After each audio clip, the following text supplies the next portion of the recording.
Type 3 रे कौन मोर होइथिबो गोटे संख्या मोर 100 रु बड़ होइथिबो आ गोटे संख्या 100 रु कम होइथिबो सेही भली संख्या मानकर गुणनफल केते हबो ताल देखो मने कर 104 गुणन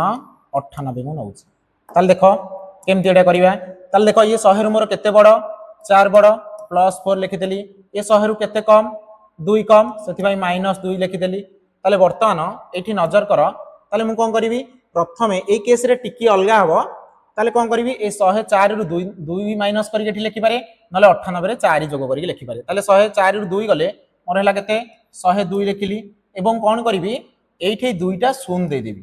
ए जगह रे दुईटा शून्य दे देबी एवं 4 की 2 रे गुणन कले केते 8 एठी -2 अछि तेन करी -8 मु कोन करिवि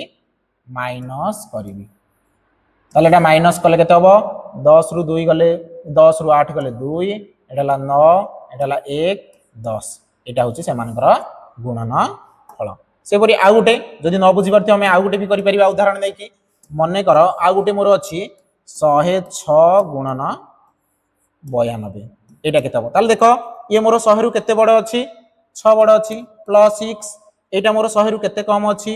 8 कम अछि ताले -8 कली ताले मु 106 रे 106 रु -8 करी प्रथमे लिखि पारे नहले 92 रे 6 जोग करी लिखि पारे ताले 92 रे 6 जोग कले केते होची मोर 98 ताले मु एठी लिखि पारि 92 रे 98 हला 98 हला देन एठी दुईटा 0 देबी देन 8 को 6 रे गुणन कले 800 को 48 मु 48 की कोन करिवि माइनस करिवि माइनस कले 2 9 रु 4 गले 5 एटाला 7 एला 9 एटा होची तार गुणनफल ताले तुम मन पई गोटे काम दउची ताले कोन हला आ गोटे कर मने कर एई बळा थिबो 102 गुणन 91 यार आंसर केते हबो मते कमेंट बॉक्स रे जणाओ।